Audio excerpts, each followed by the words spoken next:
What does a slave really want? Freedom? That's what most people would say, right?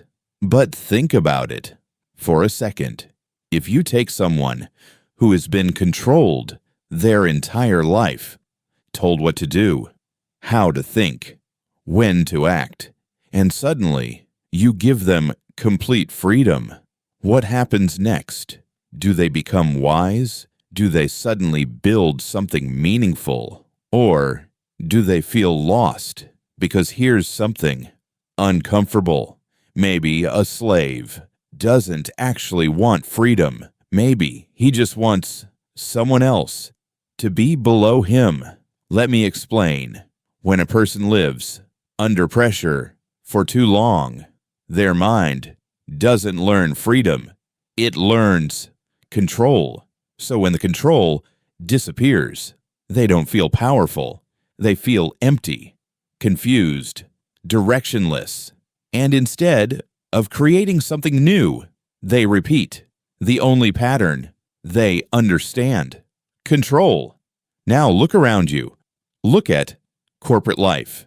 An employee is stressed, overworked, frustrated, counting days, waiting for promotion. They think, once I reach there, everything will be better. But then it happens. They get promoted. Now they're the manager. Same pressure, same workload, same stress. But something strange happens. It doesn't feel like suffering anymore. It feels like progress. Why? Because now they're the one giving orders. The pain didn't disappear. The position just changed. And this is where the real game begins. I once heard a businessman say something powerful. He said, "My job is simple. For every role in my company, at least 2 people should want it." At first, it sounds basic, but think deeper. When 2 people want the same thing, they compete. They push harder. They improve faster. They stay hungry. And that hunger keeps the system alive. But the moment no one wants that role anymore, everything slows down. Energy drops. Growth stops. Because desire is what moves people. And without desire, even the strongest system starts collapsing silently. So now the question becomes, why do we want what we want? Is it really our choice? Or are we just reacting to something deeper? First, perception. We like to believe we know ourselves, but the truth is, we are not who we think we are. We are not even who others think we are. We are who we think others think we are. Think about that. Your decisions, your goals, your ambitions are shaped by invisible questions. What does my boss think of me? What do my parents think of me? Do people see me as successful? You're not just chasing success. You're chasing an image. Second, achievement. There's something deep inside every human, a need to grow, to solve problems, to improve, to become better than yesterday. Because when you achieve something, you don't just get results. You get proof. Proof that you're capable. Proof that you matter. And slowly, you start respecting yourself more. And third, this one hits the hardest. Fear of wasted effort. People say they're afraid of failure, but that's not completely true. What they're really afraid of is this feeling: I gave everything, and it meant nothing. That thought breaks something inside you. That's why people choose safer paths, because they want to believe their effort will lead somewhere. Now here's the biggest realization. Happiness does not come from achieving the goal. It comes from moving toward it. Think about your own life. That one thing you wanted so badly, when you finally got it, How long did it last? A day? 2 days? Then what? Back to normal. Because the destination was never the real source of happiness. The journey was. And if you think about it, you don't remember things.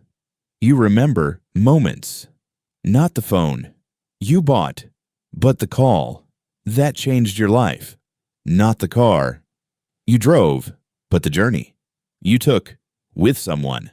Experiences stay, things fade, so maybe this generation is not wrong. Yes, we record moments. Yes, we take pictures.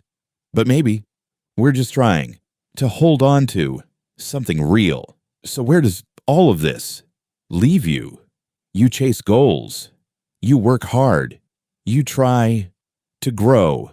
But ask yourself, honestly, are you chasing freedom?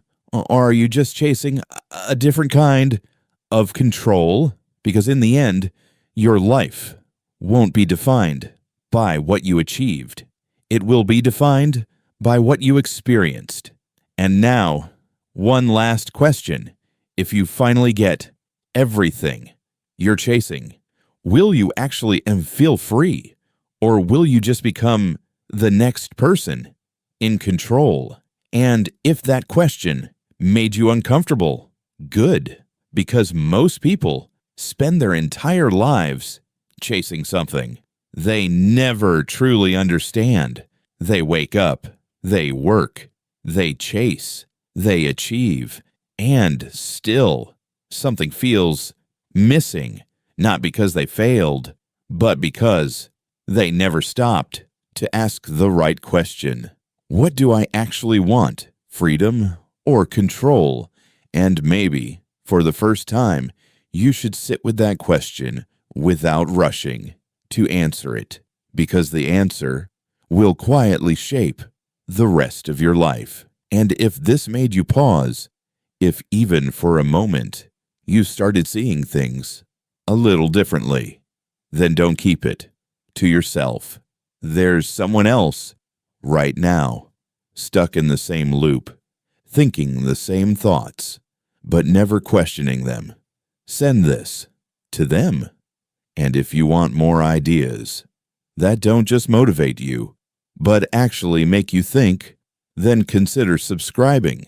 Not because you have to, but because you don't want to miss the next perspective that might change the way you see your life.